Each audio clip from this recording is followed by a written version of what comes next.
दोस्तों, स्वागत है हमारे नए वीडियो में। आज की वीडियो में हम लोग एक रोमांटिक ड्रामा मूवी को एक्सप्लेन करने वाले हैं। इस मूवी के कहानी में हम लोग एक ऐसी औरत को देखेंगे जिसकी एक खूबसूरत नौकरानी होती है। ये औरत अपने नौकरानी से काफी क्लोज होती है और ये बात इसके हस्बैंड को पसंद नहीं आती है। जब भी ये हस्बैंड वाइफ इंटीमेट होते थे, वो नौकरानी इन दोनों को देखती थी। आखिर इन तीनों के बीच में कैसा रिश्ता है, ये हम लोग इस वीडियो में आगे देखेंगे। तो चलिए इस मूवी को शुरू करते हैं। मूवी के स्टार्टिंग में हम लोग सोफिया को देखते हैं। सोफिया ईवा नाम की औरत के यहाँ एक नौकरानी का काम करती थी। वो ईवा की बेहद खास नौकरानी थी। ईवा जहाँ भी जाती, सोफिया भी उसके साथ जाती थी। कहने को तो ईवा सोफिया की नौकरानी थी, लेकिन दोनों के बीच में बहनों की तरह प्यार था। सोफिया ईवा के हर काम को किया करती थी। वो उसके खाने पीने से लेकर उसके नहाने तक का इंतजाम करती थी। सोफिया ईवा के इतने करीब थी कि ये बात ईवा के हस्बैंड जोस को पसंद नहीं आती है। कभी कभी जब ईवा और जोस नींद में होते थे, तब अचानक सोफिया उनके कमरे में आकर अपना काम करने लगती थी। इसलिए सोफिया को लेकर अक्सर ही ईवा और जोस के बीच में झगड़े होते थे। असल में बात ये थी कि कई सालों पहले ईवा का घर जल गया था। उस आग में ईवा की माँ और सोफिया के माता पिता की मौत हो गई थी,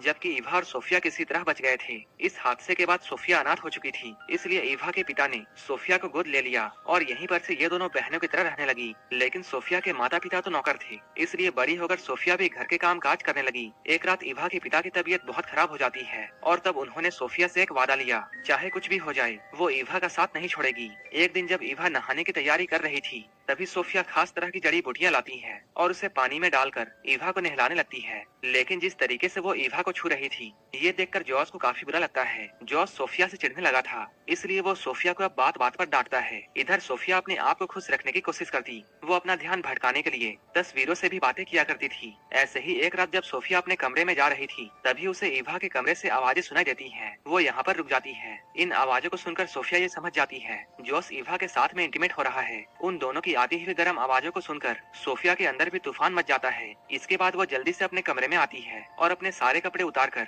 आईने में अपने आप को देखकर सेटिस्फाई करने में लग जाती है। अगली सुबह जब सोफिया बाजार में जाती है, तब यहाँ उसे स्टीव नाम का एक आदमी मिलता है। स्टीव सोफिया को अच्छा लगता था और वो हमेशा स्टीव से ही सब्जियां लेती थी। लेकिन वो जैसे ही स्टीव को देखती थी, वो काफी घबरा जाती थी। सोफिया जब बाजार से आती है, तब वो पूरे घर की साफ सफाई करती है और फिर खाना बनाने में लग जाती है, क्योंकि आज इनके घर में कुछ मेहमान आने वाले थे। अभी सोफिया घर के कामों को कर ही रही थी, तभी उसे ये बात मालूम चलती है कि जोस एक नई नौकरानी रखने वाला है। इस बात को सुनकर सोफिया काफी परेशान हो जाती है, क्योंकि वो ईवा से दूर नहीं जाना चाहती है। इसलिए वो अब और भी अच्छे से काम करने लग जाती है। जल्द ही घर में मेहमान आ जाते हैं। इनके मेहमान नॉर्मन और उसकी बीवी जेनिफर होते हैं। नॉर्मन को यहाँ देखकर सोफिया चौंक जाती है, क्योंकि एक समय ऐसा था जब नॉर्मन सोफिया से प्यार करता था और सोफिया भी नॉर्मन को पसंद करती थी। लेकिन ईवा ने उससे नॉर्मन को छीन लिया था। नॉर्मन के यहाँ आने से सोफिया घबरा जाती है और हड़बड़ी में गलतियाँ कर देती है, जिसे देखकर जॉस उस पर बहुत गुस्सा करता है और वो सबके सामने सोफिया को डांटता है। थोड़ी ही देर बाद मेहमान चले जाते हैं। अब जॉस और ईवा के बीच में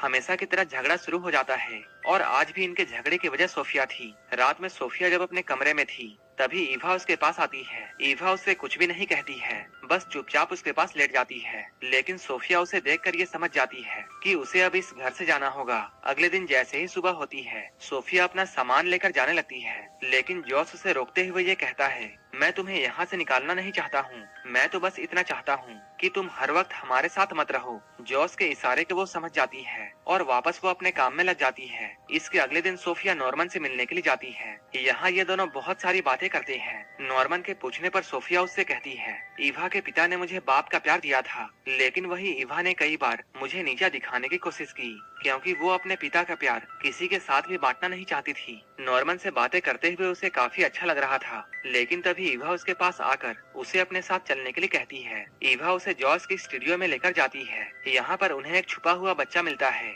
जो कि जॉस की बनाई हुई मूर्तियों में छुपा हुआ था। असल में शादी के इतने सालों बाद भी ईवा अब तक माँ नहीं बन पाई थी, इसलिए ईवा इस बच्चे को अपना बच्चा समझकर अपने साथ घर ले आती है। जब ईवा उस बच्चे को नहलाना चाहती थी, तब वो बच्चा काफी उछल कूद करता है। ईवा के बाद जब सोफिया उसे नहलाने का ट्राई करती है, तब वो आराम से उसके पास आता है। इसके बाद जॉस एक डॉक्टर को बुलाता है। बच्चे को अच्छी तरह चेक करने के बाद डॉक्टर इन लोगों को ये बताता है, ये बच्चा बिल्कुल ठीक है, लेकिन इसका शरीर कुछ ज्यादा ही फ्लेक्सिबल है। इधर ईवा उसके शैतानियों से परेशान हो चुकी थी, लेकिन जॉस और सोफिया उस बच्चे की काबिलियत पहचान गए थे। एक रात ये लोग उस बच्चे को लेकर एक मेले में जाते हैं। जब ये लोग मेला घूमकर घर में फिर से आते हैं, तब इन्हें दरवाजे पर एक जादूगर मिलता है। उस जादूगर के देखने से पहले ही वो बच्चा कहीं छिप जाता है। जॉस के कहने पर सोफिया उस जादूगर के लिए खाने का इंतजाम करती है। खाना खाते हुए जादूगर ये बताता है, मेरे सहायक की मौत हो गई है और अब उसका बेटा विली ही मेरा वारिस है। इस जादूगर की बातों से ये लोग समझ जाते हैं जो बच्चा उनके घर में है वही विली है।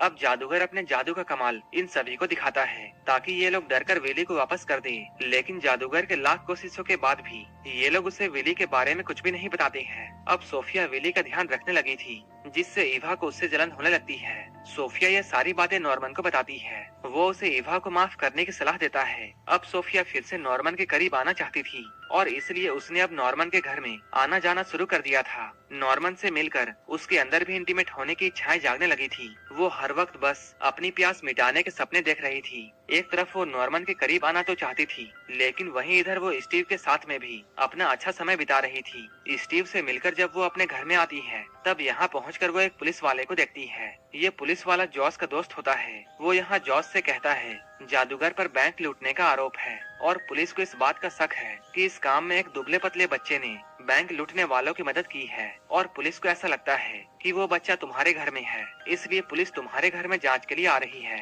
ये सुनकर जॉस और सोफिया सोच में पड़ जाते हैं। अब ये लोग उस बच्चे को खिला पिलाकर मोटा करने की कोशिश में लग जाते हैं ताकि कोई भी उसे पहचान ना पाए। इसी बीच सोफिया को ये मालूम चलता है कि स्टीव उसकी एक सहेली से शादी करने वाला है। ये जानकर उसका दिल टूट जाता है। अब पुलिस जॉस के घर पर आती है, लेकिन उनके कहने पर जब विली को बुलाया जाता है, तब विली को देखकर पुलिस वापस जाने का फैसला करती है, क्योंकि जॉस और सोफिया ने उसे खिला पिलाकर कम्प्लीटली चेंज कर दिया था। अब सब कुछ ठीक हो गया था। विली के बचने पर सब लोग बहुत खुश थे। विली खुश होकर इधर उधर कूदने लगता है और सोफिया उसे पकड़ने के लिए उसके पीछे पीछे भागती है। इसी बीच उसकी नजर ईवा और नॉर्मन पर जाती है, जो एक दूसरे के गले लगे हुए थे। उन दोनों को एक साथ देखकर सोफिया का दिल फिर से टूट जाता है। वो उदास होकर बाजार की ओर जाने लगती है, लेकिन तभी स्टीव उसके पास में आकर ये कहता है, मैं सिर्फ तुमसे प्यार करता हूँ और अगर तुम हाँ कहो तब हम लोग शादी करके किसी दूसरे शहर में चले जाएंगे। वो स्टीव से शादी तो करना चाहती थी, लेकिन वो ईवा को भी छोड़ना नहीं चाहती है, इसलिए सोफिया उसे मना कर देती है। इसके काफी दिनों के बाद जॉस अपने घर में एक पार्टी देता है, जिसमें वो और ईवा सभी के सामने विली को गोद लेने वाले थे। ये देखकर पार्टी में आए सभी लोग ईवा की तारीफ करने लगते हैं, क्योंकि उसके पिता कायल ने भी सोफिया को गोद लेकर उसकी परवरिश की थी। लेकिन आज पहली बार सोफिया को ईवा के तारीफ से गुस्सा आ रहा था। वो यहाँ पर जॉस को ईवा और नॉर्मन के रिश्ते के बारे में बताना चाहती थी। जैसे ही उसे ये मौका मिलता है, वो सभी के सामने ये बात बोल देती है। वो जॉस से कहती है, जिस नॉर्मन को तुम अपना दोस्त कहते हो वो तुम्हारी वाइफ का आशिक है और वो दोनों आज भी इंटीमेट हुए थे। सोफिया की इन बातों को सुनकर नॉर्मन की वाइफ को अचानक दौरा पड़ जाता है। तभी सोफिया भागकर घर में आ जाती है। घर के अंदर आकर वो अपना सामान बांधने लगती है ताकि वो यहाँ से कहीं दूर जा सके। सोफिया को अब ऐसा लगने लगा था कि वो जिससे भी प्यार करती है, ईवा उसे उससे छीन लेती है। तभी ईवा भी यहाँ पर पहुँच जाती है। ईवा काफी गुस्से में होती है। वो सोफिया से कहती है, मैं माँ बनने वाली हूँ। ये सब नॉर्मन के प्रार्थना की वजह से हुआ है और इसलिए मैंने खुश होकर उसे आज गले से लगाया था। ईवा की इन बातों को सुनकर सोफिया को ये एहसास होता है कि उससे बहुत बड़ी गलती हो गई है और ईवा ने कभी भी उसे नफरत नहीं की थी, बल्कि ये सब तो सिर्फ उसका वहम था। जल्द ही इन दोनों के बीच की गलतफहमियां दूर हो जाती हैं, लेकिन तभी उन्हें यह पता चलता है कि घर में आग लग गई है। सोफिया इसके लिए खुद को जिम्मेदार मानती है, लेकिन जल्द ही वो खुद को संभालते हुए अपनी और ईवा की जान बचाती है। आखिर